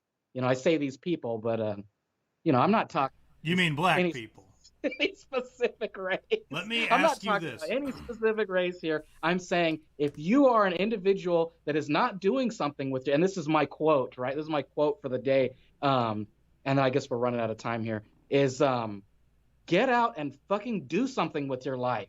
Because if you're wasting away in your house and all you're doing is watching TV all day. So V, I'm going to interrupt you. Let me interrupt you because you're stepping on what I was going to say. Go ahead. And I want to get credit for this. This is going to be my quote. And I don't want anybody to answer this out loud. I want you to hypothetically. This is a hypothetical, okay? For you to go home and you to look in the mirror and make some and decide based off of what V said and based off of kind of what I've said. And I'm not pointing fingers or anything. All right. But I will say first, I'll use myself as an example so you don't feel like I'm attacking anybody, okay, in the chat or whatever. So you said the idea of you would pick Elon Musk over a baby because Elon Musk has done more good he's doing good things and he's trying to benefit. Okay, I get it. And I can't say that you're wrong or you're right because this is an ethical discussion and I don't think I'm not that person who can decide what is right or wrong. But I will ask this. How many of us, because you know how I feel about babies. I think babies are an untapped resource that they have a potential for great good. They have a potential for great bad. And it's equal, right? They could grow up and become a terrible person, or they could grow up and become an amazing person. Who knows? I don't know. So their potential is unlimited. So their number on my score of like, oh, you're, I don't know, a college graduate, you go up a little bit, or even a high school graduate, you go up a little bit. Oh, you have a job, you go up a little bit. Oh, you have HIV, you go down a little bit, right? So there's like, if we're looking at this scale of like, you have to be above 0 in order to be saved, right? Like for us not to kill you, line you up against the wall and kill you. You have to be above 0 at all times. Kind of like the Chinese social ladder that they have, their system of like valuing people, right? Social credits, I think is what they call it. And so I think babies specifically, I think they start out as as like this potential that could be either like all the way up or all the way down. But there's no way of knowing. But to kill them off because they might be an all the way down would be also killing off somebody who is all the way up because we just don't know. It's kind of the Schrodinger's baby, right? Hold on. Let me finish. It really depends on the parents, right? So if you look at the parents and you could I'm sure there's a formula, right, where you could determine the probability of this child being potentially good or potentially bad. There's no way I'm going to stop some black woman, and I'm not saying it because I'm a racist. I'm saying it because that's statistically who aborts babies the most, a black woman. Planned Parenthood caters to black women. And most babies that are killed at Planned Parenthood are black babies. So, I mean, if you were to, you could point out all day that I'm a racist, right? And I would never say, well, no, that's not true. Because it is true. I'm honest. I'm a racist. I'm somebody who will judge harshly based on the statistics. And in this case, I could sit here and say, well, I disagree with Planned Parenthood. I don't think we should be aborting babies. I don't think blah, blah, blah, blah, blah. But also at the same time, I'm saying the majority of babies who are aborted are black babies, or at a higher percentage based off, or a higher proportion, they are black babies, right? So I could sit here and say, well, no, go ahead, because they're just black babies. Who cares? I think babies in general, regardless of race, are equally valuable. And they have that same potential of maximum potential or maximum negative potential, right? So, all that aside, I will say this. When you start to evaluate yourself based off of your own criteria, right? And I know you were kind of like poking fun at yourself, like, don't just sit around watching TV, or give back to your community, or do something great with your life, or whatever. How many of you, if we were to believe that to be the case, right? In order for you to be saved from being pushed up against the wall and killed in this great world government situation, you have to have accomplished something great currently, because I know you did all this great stuff in the past that we can sit there and we can attach a number to and say, oh, this was a good contribution to the planet, or this was whatever, or you did some great things here and we appreciate that, but what have you done for me lately is going to be the attitude, right? So what are you doing right now that prevents you from facing the wall and getting shot by this world government in order for them to reduce the population, right, and get rid of the stragglers, the people who don't really contribute anything? What are you contributing right this moment that that saves you from that? What are you doing right now that makes you a good person objectively, to where the world can look at you and say, no, that's a guy that we need to keep around? What about you? What skill set do you bring to the table that will advance us into this type 2 civilization? Why should anyone, if you were sitting before the board of directors of the new planet Earth government, what is it that you tell them, that you bring to the table, that you offer, that you're good for? Why should you be saved? Why should you not have to face the day of the rope? Why should you not have to face the wall? What is it that what have you done lately that saves you from that? Because honestly, I look at myself and I think I don't really have anything to say. I could sit here and I could talk about how great I am, but what contributions can I make that will make the world a type 2 civilization? What can I do that, say, if we remove monetary value of like Elon Musk, right? He's out there doing great things with SpaceX. Do I have the knowledge to propel us to the next thing? Do I have the diplomatic ability to do any of that stuff? No, I would be the first one to go, because frankly, my subjective value is high. My objective value is extremely low. And I would think if it came down to me or a baby, I would hope that somebody would pick to have me tossed off the edge of the planet. No. I have to disagree with you. All right, please go that ahead. is absolutely untrue. And I'm going to tell you why. First of all, a baby doesn't start at 0. A baby starts in the red, and they continually go into the red as they grow up. And sometimes not even past 18 do they come out of the red. Most of the time, you've got kids that are in the red until they're in their 20s and 30s, still living at home, not doing anything, just suckling off the teat that is the government or their parents, right?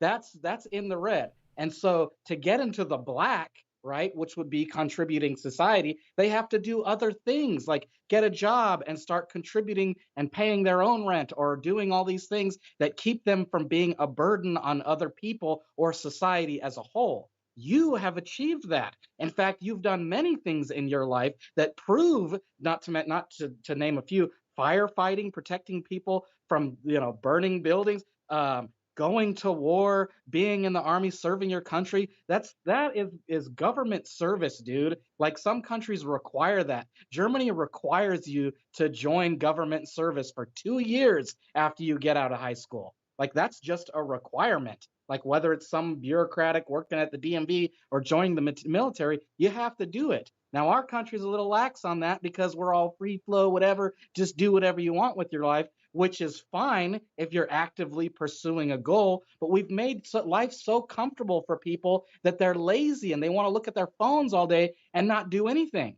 or play video games or watch TV or whatever. And so you have these people, this culture now that is like not doing anything. You know, even like in Japan, you've got your neets and your otakus who like neat is this slang term in Japan for no education, experience, or training. And these kids, they're like right out of high school, their parents buy them apartments and they just live there and do nothing with their lives except for suckle on the teat that is their parents. And some parents do that. And in Japanese culture, that's kind of how it works is your parents take care of your kids until they're old enough to take care of them, which is kind of an effective model in some cases. And in some culture, it works. But when you've got so many things to make you basically comfortable, essentially, or zombified, as I like to say. Some people, you know, and here's another good example, you know, marijuana being legal in California. And I know Mike in Manitoba is not going to like this one, but marijuana has that effect on people. Have a good night at work, or have a good day at work, Sharon. Yeah, bye, honey. We'll see you next time. And you have these people that like they're not doing nothing with their life because they're just smoking pot, and like that's it. They lose the ambition or the drive to do anything with their life because they can just stay libated and like do nothing, you know. So I mean, I don't know. Like I disagree with you in terms that you have less value than a baby because a baby has no value. It's not even at zero. It's below zero because all of the country and all of the government and all of the people involved in having that baby are going to have to contribute to the raising of that baby. You know, and that's all there is to it. You know, you can't do it all by yourself. You can't, I mean, you can try, but you're going to have to put a lot of things on hold with your life goals. And so I guess what I'm getting at is I'm not saying like go killing babies or whatever. I'm saying if you're going to have a baby, you better have a plan for that baby. You better have idea of what you want them to do and how you want their life views to go and eventually work towards a goal with them. Because at some point, that kid is going to grow up to be 18 and he's either going to go, oh, I don't know what I want to do with my life, and then travel the world or just bang whores his whole life and not figure out anything. And instead of contributing to society, he's just wandering around kind of just wasting oxygen. Or you could focus on that kid and make sure that he has goals in life and how to achieve goals and learn to like win, like be a shark. And I'm not saying like make him grow up to be like some businessman or anything. I'm saying to learn how to be not just ambitious, but assertive. Like go out and take what you want in life because you're not going to get it handed to you. But the problem is that's what's happening right now is all these people are having things handed to them because life is so easy. So nothing is achievable and nothing is, you know, nothing is happening. We're not progressing. My argument, and I agree, and I appreciate the kind things that you did say in mixed in there with all that. But what I will say is this. My argument was mostly, it kind of turned into an after-school special to some degree. Like, if you were pitted into that situation of, like, it's you and a kid standing next to one another, and this kid has not yet contributed something, but they have all this potential to become something useful in the movement towards this type 2 civilization, right? That because we're at a point where we can help propel the world into this type 2 type civilization, or we can do great things. And what are we doing with that? Are we doing that, or are we just saying, boy, it would be nice if we could do that, you know? And what if one day all of a sudden there was a one world government and they said, if you're not contributing, you're out. But there is an age of excuse me, what's the word? Age of accountability, right? So like anyone under the age of 10, right? Or no, we'll say under the age of 18, just for the sake of whatever legality. If you are under the age of 18, you can't be killed. But if you are over the age of 18, we're going to look at you and determine whether or not you are contributing towards a movement towards the type 2 civilization. And you have to prove to us that you are you are a useful member of this. Otherwise, you're out. And it's you and another kid that they stack you up against, and it's a 5-year-old. And are you at a point where they're going to say, you're good, because you contribute currently? Or is it one of those moments where you have to turn to that 5-year-old, take them by the hands and say, do better than I did in order to move us forward? Like, are you that guy who who gets to move on, or are you the guy who has to take the kid by the hands and say, do better? It's so funny. Like, that to me is like the perfect scenario that you just described, because isn't that what having kids is? Like, isn't that what having kids is to look at your child and go, do better than I did, or at least help them to do better than you did, right? Which comes back to what the whole argument is, just bad parenting, right? Like, that's all it is. And like, this is me being like morally whatever and saying, you if you're going to have kids, like, don't do it all willy-nilly. Like, it's so funny to me that people get married and they're like, love will make us, we'll be fine because we're in love. And I'm like, no, that is fucking retarded. This is the most retardedest Disney Channel bullshit I have ever heard. Because do you know what entails like having a family and raising kids? Like, dude, like, and this is the one thing, like when you said earlier that like you don't have more value than a kid, dude, there are so many things that you have over that baby from just raising 3 boys, like 3 boys, dude.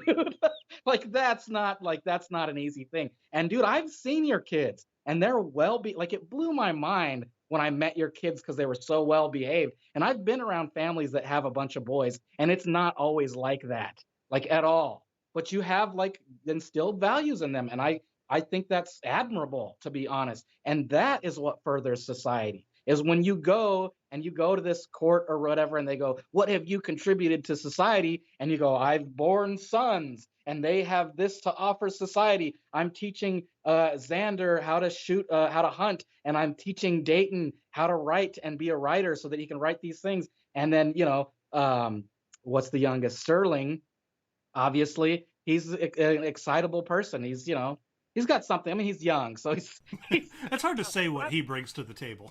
I'm sure there's something, and I know he's an interesting person. I know that. I find that Sterling will probably be the one that has a lot of humor. He'll probably be the one that's most like you, to be honest. To be honest, yeah, Sterling will be the one that's most like you. Poor thing. Yeah, I know, right? All right, V, what do you have to shill? It's time to shill. I know. As always, thank you everybody for coming out and listening to us rant and talk about whatever.